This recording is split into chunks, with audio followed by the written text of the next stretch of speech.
Hello mga kaibigan, Admin Rich po muli to. Ngayon ay komentuhan natin etong hinaing ni Basti Duterte. So pakikinggan natin mga kaibigan na ano ba tong hinaing niya? Hindi ko pa rin alam eh. So hindi ko pa ito napapanood. So pakinggan po natin kung ano ba yung kanyang hinaing. Sentiments are inclined towards kung ano yung sitwasyon ng country and they are the ones who are in the administration. So yes, probably kung may mga movements or actions na that made us hard, made it hard for us to come here, get here, probably, like, I do not want to jump to conclusions. Sinabi ni Presidente Duterte during his post-life speech, willing to sacrifice his own life, i-continue lang ito sa iyo. And that's his choice. Ako, siguro muna kasi 36 years old pa ako. Siya yun eh. But you know, like I said, during the Leaders Forum back in Davao, back in January, when I, nasalita na ako, if you go back to that forum, listen to my speech. Mayor naman, parang nasa ano lang, nasa lasingan. Parang pag nagsalita, parang nasa ano lang, nasa inuman. Ganyan ba, Mayor? Magsasalita parang nasa inuman lang. Parang nasa kanto, nakikipag-inuman. Mayor? Sinabi ko naman na I'm ready to die. Kasi, it's a press conference. It would be better for me to express, how I really feel kung saan ang edit na blood where everybody is there. But, it's for the country, then, For the country? Are you sure for the country? Or for your interests?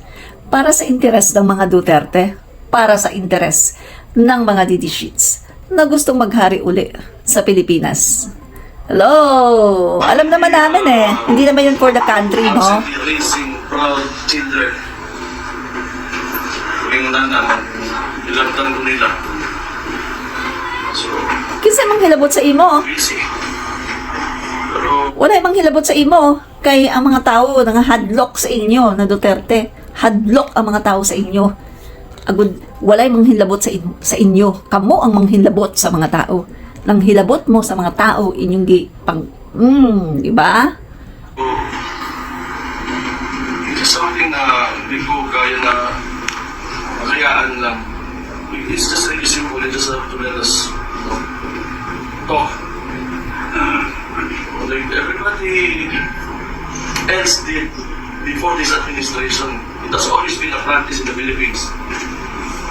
Kung may sentiments tayo, isasalita mo ng mga tao. So, ngayon, bakit hindi? Ang dami-dami naman sinasabi. Bakit hindi?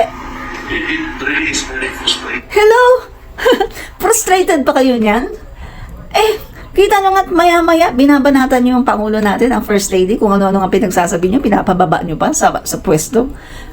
Tingnan nyo kayo, subukan nyo kayo sa ibang bansa. Gumanon kayo. Tingnan lang natin kung buhay pa rin kayo, di ba?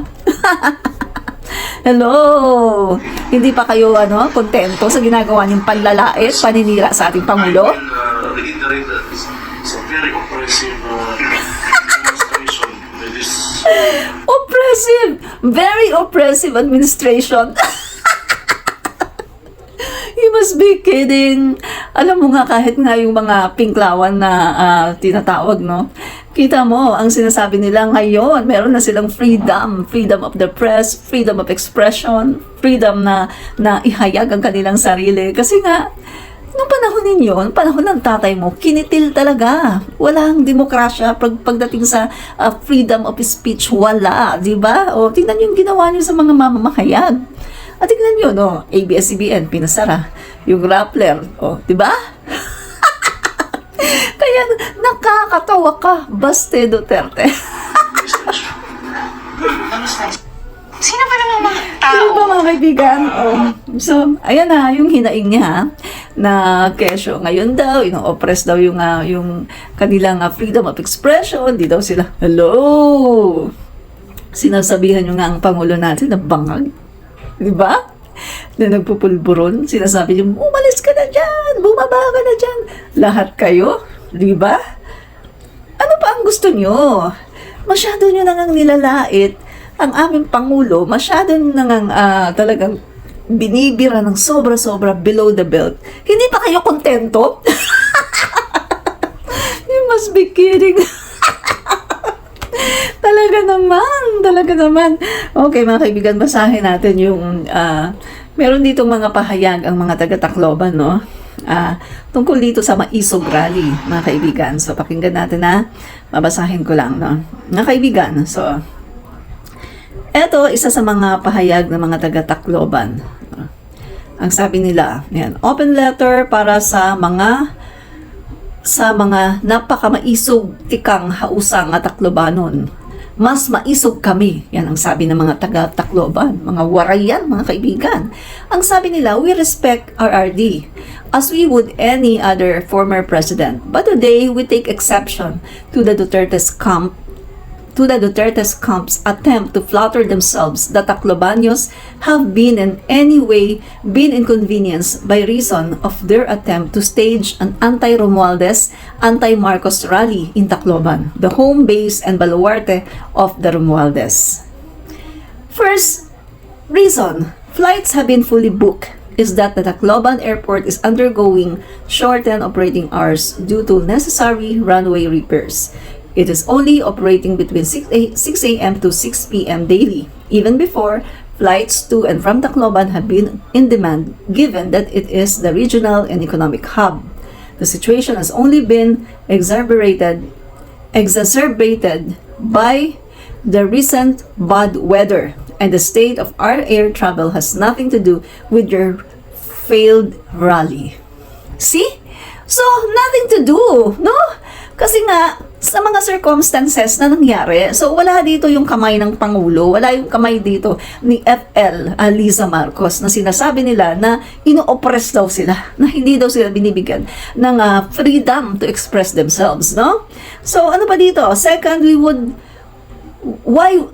why would we support any attempt to insult and humiliate the present administration in our own backyard? Di ba?